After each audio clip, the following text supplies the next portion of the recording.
Bismillahirrahmanirrahim. Assalamualaikum warahmatullahi wabarakatuh. Alhamdulillahirabbil alamin. Wassalatu wassalamu ala asyrofil anbiya'i wal mursalin sayyidina wa maulana Muhammadin wa ala alihi wa sahbihi ajmain. Amma ba'd. Adik-adik, untuk pagi hari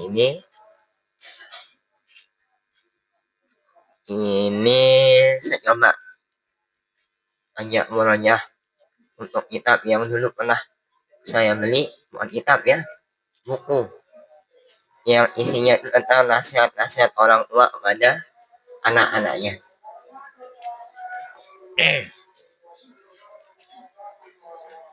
Nah, nanti persiapkan dirinya satu orang aja. Saya minta kira-kira yang kita bahas ini apakah ada kaitannya dengan hadis yang pertama.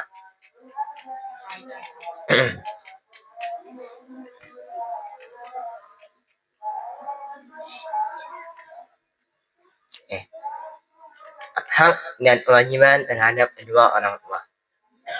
Ini adalah tema yang kita akan coba kaji pagi hari ini. Hak dan kewajiban terhadap kedua orang tua. Yang dimana di sini adalah kita sebagai anak itu punya kewajiban terhadap kedua orang tua. Apa itu? Di sini dikatakan ya bunayya mahma ta'abbad minal musyaqqati fi khidmati abika wa ummika fa inna huquqahuma alaika fawqa dzalika ad'afan mudha'afan. Wahai anakku, ketika engkau merasa benar dalam berbakti pada ayah ibumu, maka sesungguhnya kewajiban kedua orang tuamu terhadap dirimu lebih berat dari itu semua. Fala taqul lahuma uffin wala tanharhuma wa qul lahuma qawlan karima. Yang kewajiban itu nanti akan dilipat gandakan atas dirimu, maka janganlah kamu katakan pada keduanya perkataan Nah, sekarang ya saya coba tanya, kalau kita nih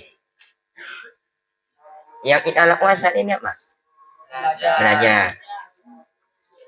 Kalau di rumah adik-adik, ini yang libur kemarin ya, kalau seandainya di rumah, pertanyaannya adalah apakah ketika kita di rumah kemarin kewajiban kita sebagai pelajar di di asrama tertunaikan juga dia di rumah? Itu jawabannya ada pada diri masing-masing. Karena kalau kita tanya semuanya belajar, kalau di rumah belajar berapa kali? 5 kali. Itu kalau kita bicara, kalau kita katakan. Nih tadi dikatakan nih, maka sesungguhnya kewajiban kedua orang tuamu terhadap dirimu lebih berat dari itu semua. Yang kita bayangkan apa?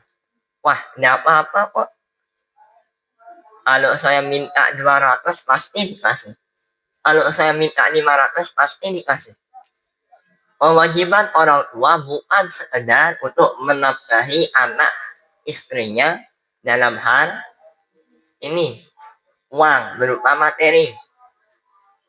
Untuk kita yang anak dulu nih ya, kewajiban orang tua itu bukan sekedar ini deh, ngasih uang aja, tapi juga dalam hal mendidik, membentuk karakter kita yang sedemikian rupa ya. Yang kemarin yang saya bilang, ada yang pendiam, ada yang periang, ada yang netral. Itu semua karena didikan dari orang tua. Maka janganlah kamu katakan pada keduanya perkataan atau kata-kata yang serupa apa. Nah, itu perkataan adik. Misalnya, Fulan, beliin ibu garam dulu dong. Itu Anak-anak atau hanya sekedar mimik nih? Anak-anak. Kalau kita pahami ketika kita diminta untuk membeli sesuatu sama orang tua, kemudian kita bilang itu mencerminkan bagaimana kalau di depan orang tua. Kita mau atau enggak di sana? Enggak.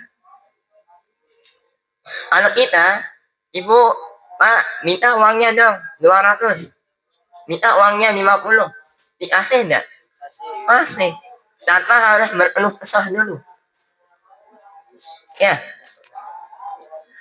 Kemudian, dan janganlah kamu membentak mereka. Ucapkanlah pada mereka perkataan yang baik, yang mulia. Perkataan yang mulia itu ya bagaimana kalau kita ngomong sama orang tua, kalau yang jauh, ini yang yang di luar Lombok atau mungkin di luar Indonesia, ya kita bilang seharusnya kalau nelpon komunikasi jarak jauh, ibu sehat, gimana kabarnya, minta doanya, itu perkataan yang mulia. Ketika kita berkomunikasi sama orang tua, penting deh yang kemarin adab itu diutamakan. Bagaimana caranya kita ngomong sama orang tua? Ketika diajak ngomong, kemana arah pandangan kita? Apakah kiri kanan, memperhatikan segala macam, atau fokus pandangan kepada kedua orang tua? Tadi malam apa penyampaian guru kita? Ketika ada yang berbicara atau guru kita, khususnya orang tua, jangan pernah menoleh ke sana kemari. Hal sepele, kita memperhatikan sesuatu yang tidak seharusnya kita perhatikan.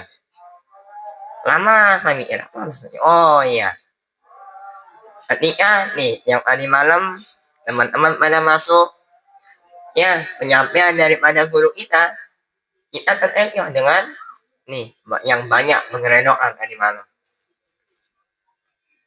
Itu. Jadi ketika diajak ngomong sama orang tua, apalagi dari HP ya, kalau dijenguk kan langsung fisik, ketemu fisik.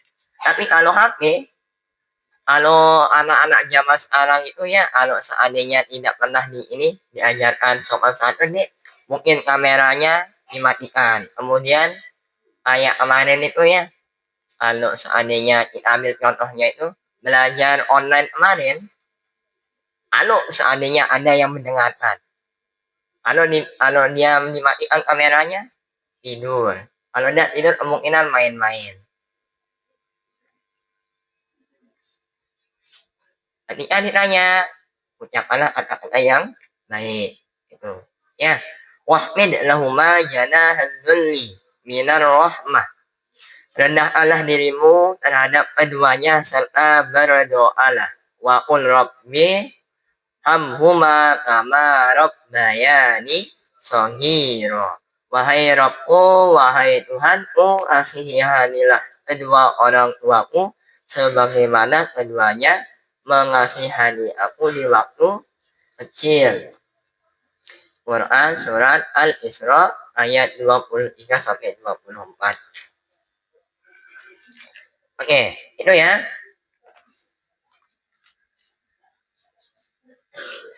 Agak miris adik-adik di akhir-akhir tahun ini, apalagi di dunia pendidikan agama, orang tua tuh berlomba-lomba memasukkan anaknya ke pondok.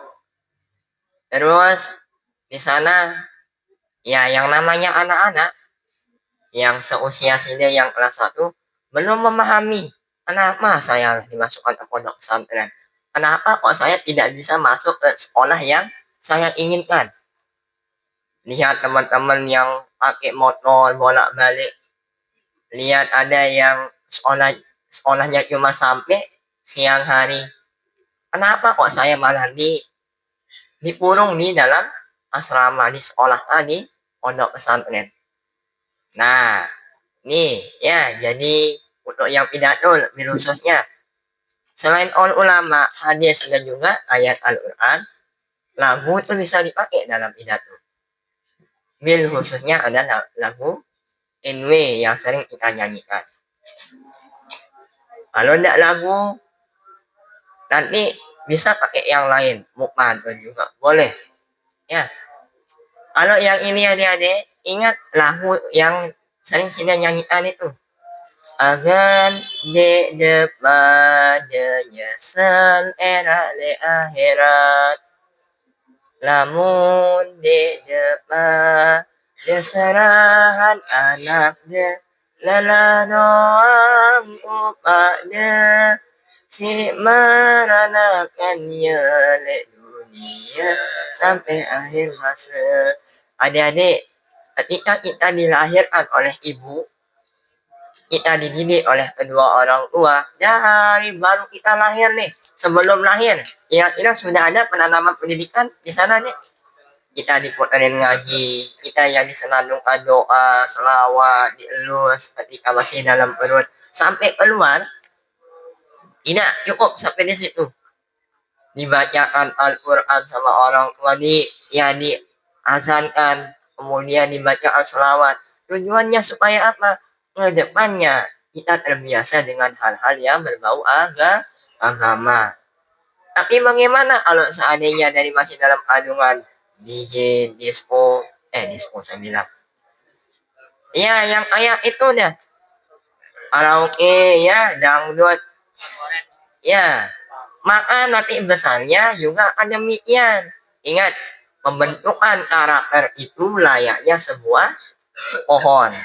Pohon kalau ingin dilihat dia bentuknya itu lurus, maka dia harus dibentuk dari masih kecil. Kemarin ada yang bilang gini deh, cocok Ustadz sidik keras sama mereka karena udah masa-masanya pembentukan karakter itu udah tidak berlaku untuk mereka. Siapa yang dimaksud? Sidik. Tapi ini untuk saya pribadi membentuk karakter seseorang itu agak sulit kalau pakai cara keras, kalau tidak ditempatkan pada tempatnya. Mana itu yang dimaksud?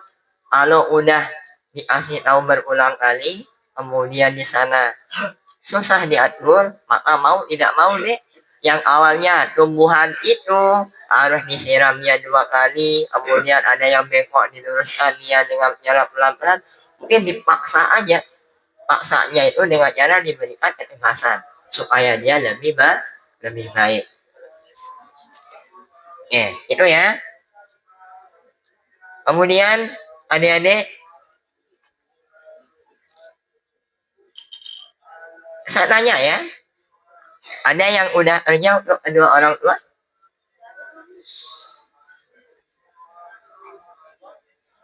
Ada?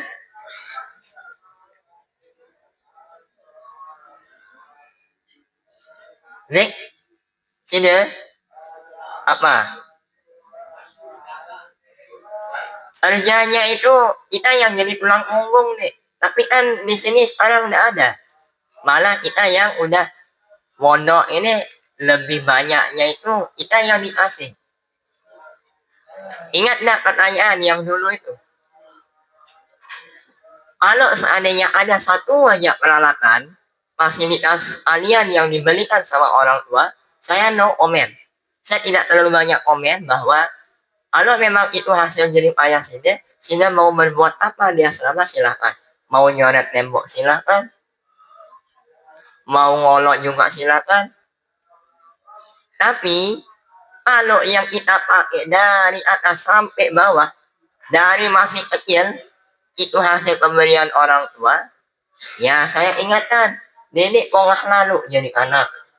Kita jangan terlalu banyak tingkah ketika kita diberikan sesuatu sama orang tua. Minta dibawaan lauk ketika dijenguk dibawaan enggak? Minta uang dikasih? Ada yang minta dibelikan motor kemarin, dipenuhi keinginannya sama orang tua? Pasti. HP? Oh jangan ditanya. Orang tua nuntutnya apa? 2, belajar. Dan ketika kita sudah di pondok, kita jangan lupa mendoakan. Itu makna dari lagu tadi. Ketika kelak pada hari nyaman akhirat nanti, adik-adik orang tua itu kayak gimana ya? Kita itu apa sih istilahnya? Investasi kayak penanaman saham di dunia untuk mereka. Mana itu ketika mereka sudah tidak ada lagi nanti, kita doakan.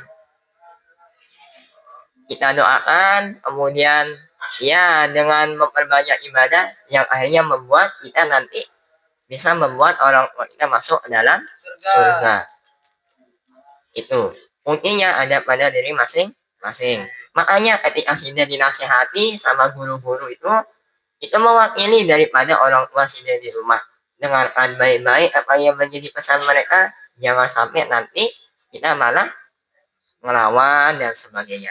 Paham adik-adik ya? Itu. Ingat, rendahkanlah dirimu terhadap keduanya. Merendah diri itu bukan berarti harus ini ya.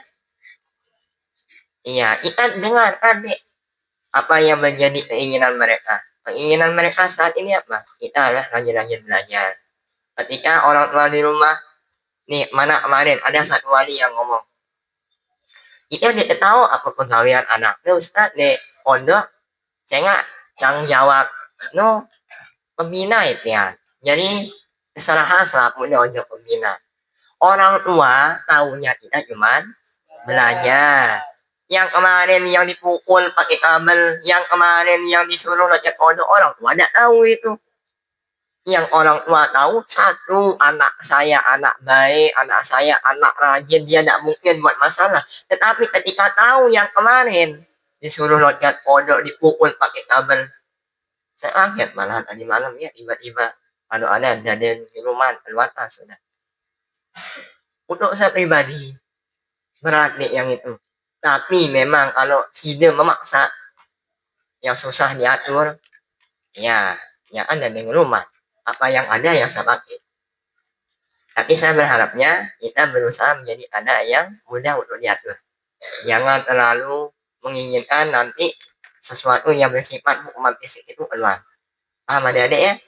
Orang tua tuh agak takut juga itu ngelihat anaknya dipukul ya. Itu untuk pagi hari ini. Dan saya berpesan adik-adik. Yang pertama, kemarin ketika nelpon sama orang tua, bapak, satu pesannya ya, apa yang Budi lakukan saat ini, itu cuma Budi yang tahu. Satu. Kemudian yang kedua, nih, yang saya tanya tadi ya, tidak ada yang kerja. Malah kita yang dikasih sama orang tua ya. Kita minta ini tuh dikasih, kemudian mau nge-request apa sama orang tua pasti dikasih. Tapi besok Budi akan menempati sesuatu posisi yang dimana nanti akan ditempati oleh semua orang tua. Namun wah berdua sendiri anak, cuma alek dulu on ya idap, ngumi beratnya jadi dengan tua jadi ama. Itu dua. Kemudian yang terakhir, ngome-ngome kepintar ke nih ya, kalau bahasa bapak saya deh, ngome-ngome kepintar ke lamun masih girang lekak di darat gunanya pangkat dua itu ente jadi profesor iya ila masih girang lekak percuma jadi ustad nih saya di adek percuma jadi ustad namun girang lekak di pondok. Nah di sana itu jadi cerminan tanggung jawab bapak saya tuh dia tetap ingatin saya supaya oh ya berarti memang saya harus lebih baik dengan mendengarkan apa yang menjadi nasihat daripada orang tua termasuk bapak saya.